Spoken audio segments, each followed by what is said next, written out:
दिन रात बेटी बेटी करती हैं, क्यों नहीं बेटी के पास ही चली जाती हैं। ना जाने भगवान कौन सा जन्म का बदला ले रहा है।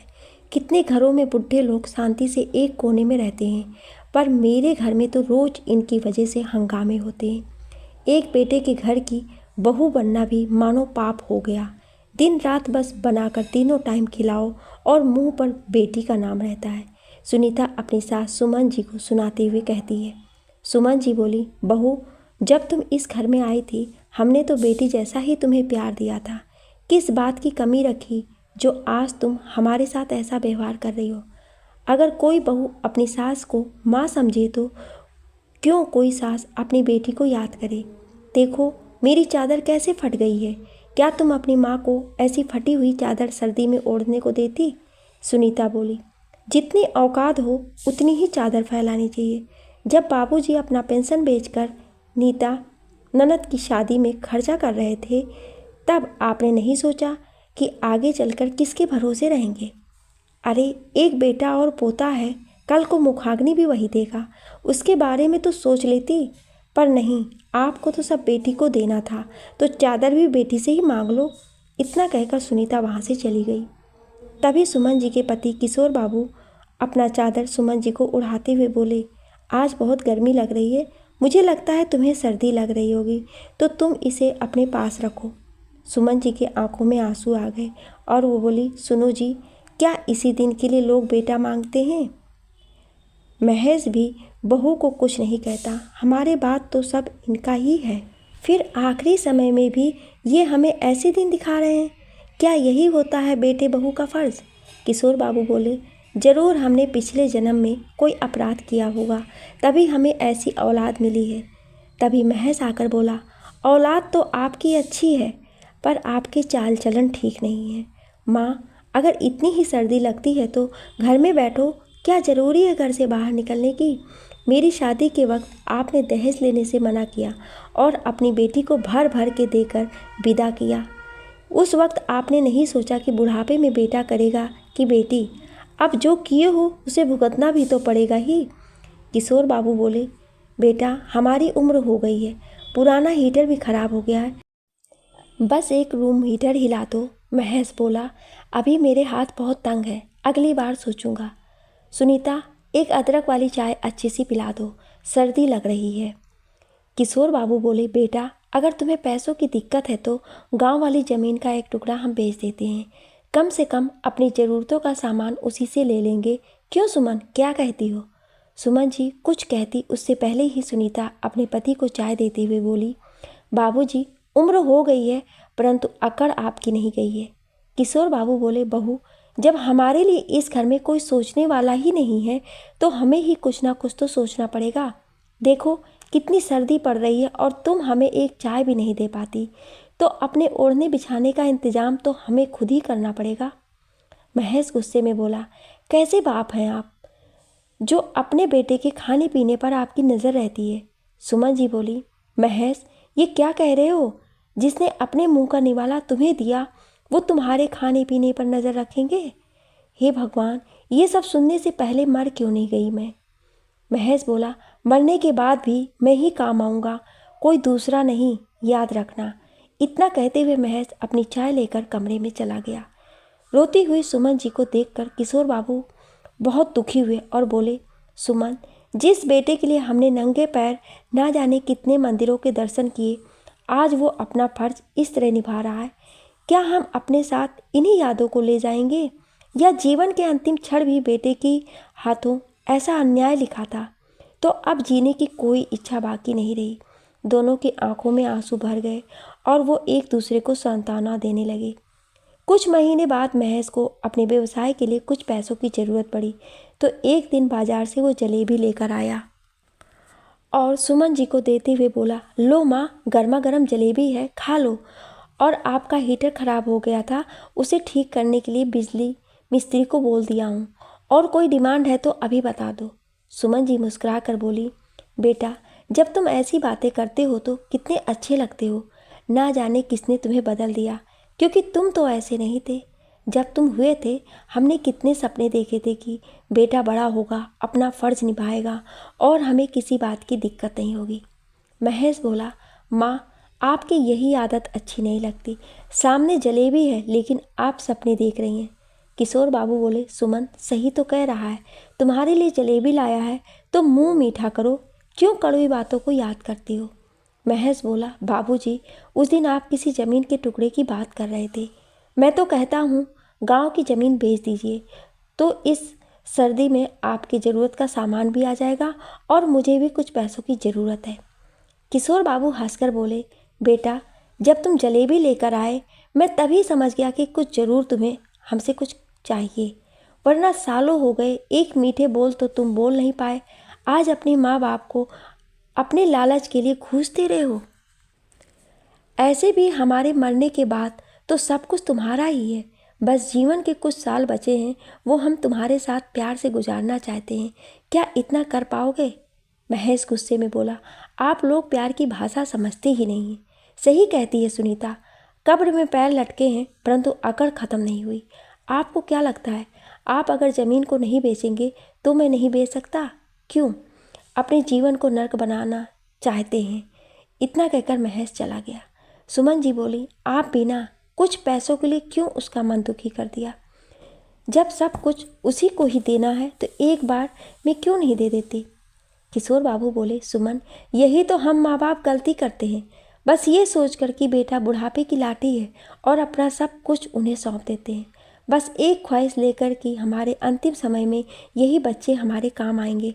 पर होता क्या है, दुर्व्यवहार और अन्याय जो तुम देख ही रही हो। उस दिन तो बात वहीं ख़त्म हो गई, पर उन्हें क्या पता था कि हालात और भी बुरे होने वाले हैं। सुनीता अब सुमन जी को बासी और ठंडा खाना देकर चली जाती थी, जिससे उनकी तबीयत बिगड़ने लगी। एक रोज़ सुनीता घर में नहीं थी और नीता का फ़ोन उनके पड़ोसी के घर आया तो सुमन जी वहाँ गई। नीता बोली, माँ भैया भाभी को फ़ोन कर रही हूँ तो वो उठा नहीं रहे और आपके फ़ोन पर लग नहीं रहा, बात क्या है, वहाँ सब कुछ ठीक है। नीता नौकरी करती थी, उसके भी सास ससुर और बच्चे थे। माँ बाप उसे परेशान नहीं देखना चाहते, इसीलिए कभी अपनी परेशानी बताते नहीं थे। सुमन जी बात करके चली गई तो उनकी पड़ोसन कमला जी नीता को बोली, बेटा माँ बाप तो सभी बच्चों को एक जैसा प्यार करते हैं, पर बच्चे अपना फ़र्ज़ निभाना भूल जाते हैं। मैं ज़्यादा कुछ तो नहीं कहूँगी, बस तुम इन्हें अपने पास ले जाओ या गांव भेज दो, पुराने पड़ोसी के नाते हम तुम्हें बता रहे हैं। इतना कहकर उन्होंने फ़ोन रख दिया। कुछ रोज़ बाद नीता बिना बताए कुछ रोज़ की छुट्टी लेकर माता पिता से मिलने आई। उनकी हालत देखकर वो हैरान थी। वो अपने भाई को बोली, आप क्या भूल गए कि इन्होंने हमारे लिए क्या क्या किया था, जिन्होंने हमें इस मुकाम तक पहुंचाया। आप उन्हें 2 वक्त की रोटी नहीं दे पाए। सोचा है कल को आप भी इसी उम्र से गुजरेंगे तो अपने बच्चों को क्या जवाब देंगे, और अगर वो आपके साथ ऐसा ही व्यवहार करे तो क्या झेल पाएंगे। महेश बोला, तो क्या इन्होंने बस मेरे अकेले के लिए ये सब किया है, तुम्हें भी तो पढ़ाया लिखाया, तुम अपना फ़र्ज़ क्यों नहीं निभाती। नीता अपने पिता से बोली, बाबूजी मैं आपको कहती थी बेटा बेटी में आप तो फ़र्क नहीं कर रहे हैं, परंतु यही सोच आपके बच्चों में हो ये ज़रूरी नहीं है। आप मेरे साथ नहीं रह रहे हैं कि मैं बेटी हूँ, कल को सब कुछ बेटा का ही होगा तो बेटा अपना फ़र्ज़ निभाएगा। क्या इस तरह बेटा अपना फ़र्ज़ निभाता है। नीता अपने माँ के आंसुओं को पोंछते हुए बोली, माँ चलो मेरे साथ, आखिर आपने कभी मुझ में और बेटे में अंतर नहीं समझा, तो फिर कर्तव्य निभाने का मुझे भी मौका दो। सुमन जी बोली, बेटा तुम अपना कर्तव्य बखूबी निभा रही हो, अपने सास ससुर की सेवा कर रही हो, परंतु हर लड़की की सोच तुम्हारी जैसी नहीं होती। कुछ बच्चे बस लालच में सास ससुर से लेना जानती हैं, अपने कर्तव्य को निभाती नहीं, बस यातनाएं देती हैं। सुनीता बोली, इतने साल से कौन कर रहा था जो मेरे खिलाफ जहर उगल रही हैं। अरे इतनी ही प्यारी बेटी है तो चली क्यों नहीं जाती। एक बेटा देखकर मेरे माँ बाप ने इस घर में मेरा ब्याह रचाया, पर उन्हें क्या मालूम था कि जीवन भर की परेशानी मेरे गले बंध जाएगी। किशोर बाबू गुस्से में बोले, बस बहू अब तुम्हारे बाप का नहीं अपने बेटे की कमाई खा रहे हैं। आज तक जिस बेटे पर अपना सब कुछ लुटाया उसका कर्तव्य था, पर बच्चे अपना कर्तव्य नहीं निभाए तो उन्हें माँ बाप की संपत्ति और उसके अंतिम दर्शन का भी कोई हक नहीं मिलता। सुमन जी आश्चर्य से उन्हें देखने लगी और बोली, शुभ शुभ बोलिए, ये कैसी बातें कर रहे हैं। किशोर बाबू बोले, अब बस सुमन बहुत बर्दाश्त किया, पिता हूँ ये सोचकर समझाता रहा, पर अब मेरा धैर्य खत्म हुआ। मेरा अंतिम निर्णय तुम सब सुनो। जिस घर में ऐसे बेटे बहू हों, उन्हें हम अपनी संपत्ति और अपने अंतिम दर्शन से भी बेदखल करते हैं। हमें मुखाग्नि नीता दे देगी। नीता बोली, बाबूजी ये कैसी बातें कर रहे हैं, थोड़ा धैर्य रखिए। अभी भैया को समझ में नहीं आ रहा है कि वो क्या खो बैठेंगे। महेश बोला, देंगे कैसे नहीं, जो मेरी संपत्ति है मैं उसमें हिस्सा लेकर रहूँगा। किशोर बाबू हंसकर बोले, सुना तुमने, तुम ऐसे भाई के लिए बोल रही हो। किशोर बाबू सुमन जी के कांपते हुए हाथों को पकड़े और बोले, चलो सुमन, जो बचा कुचा समेटो, हम अंतिम यात्रा पर निकलते हैं। अब यहाँ हमारे लिए कुछ भी नहीं है। दोनों लड़खड़ाते कदमों से अपने कमरे में चले गए। नीता अपने भाई को बोली, आपने अपना बुढ़ापा खुद बिगाड़ा है। जब माता पिता से ही आपका रिश्ता नहीं रहा तो मुझसे भी कोई उम्मीद मत रखिएगा। आपका जो है वो आपको मिल जाएगा, परंतु एक बेटे होने का सबसे बड़ा हक आपने आज खो दिया। दोनों वहाँ से चले गए और गांव में रहने लगे। नीता ने बहुत कोशिश की कि उन्हें अपने साथ ले जाने की, पर वो नहीं गए। अब नीता वहीं से उनके खर्च की व्यवस्था करती और बीच बीच में मिलने आती।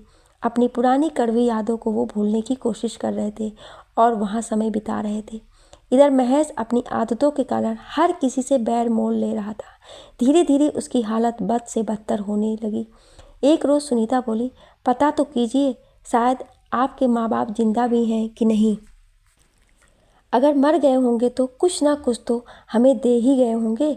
महेश बोला, ये सब हमारी लालच का नतीजा है, जो आज हमें ऐसे दिन देखने पड़ रहे हैं।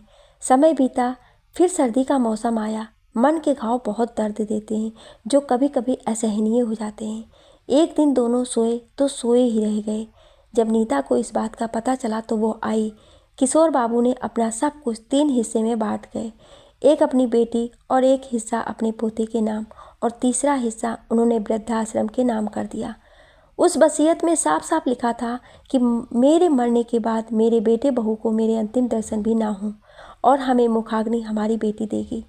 महेश को जब इस बात का पता चला उसे बहुत दुख हुआ और वो गांव आना चाहता था, परंतु नीता ने उसे साफ साफ मना कर दिया, ये कहते हुए कि वो अपने माता पिता की आत्मा को तकलीफ नहीं पहुंचाना चाहती। नीता ने अपने माता पिता के अंतिम दर्शन किए और उन्हें मुखाग्नि देकर अपना फर्ज निभाया। मित्रों, क्या माता पिता अपने अंतिम समय में अगर मीठे बोल बच्चों से चाहते हैं तो क्या वो कुछ ज़्यादा मांगते हैं? क्या माँ बाप का किया हुआ हम इतनी जल्दी भूल जाते हैं कि उनके तीसरे पहर में उन्हें कड़वी बातों की यादें देकर विदा करते हैं? याद रखें, समय खुद को दोहराता है। आज जहाँ वो हैं कल हम होंगे। क्या किशोर बाबू का फैसला गलत था या नीता ने अपने भाई को वहाँ आने से जो मना किया वो गलत था? आपको ये कहानी कैसी लगी हमें कमेंट करके ज़रूर बताएं और ऐसी ही कहानियाँ सुनने के लिए हमारे चैनल को सब्सक्राइब ज़रूर करें। Thank you.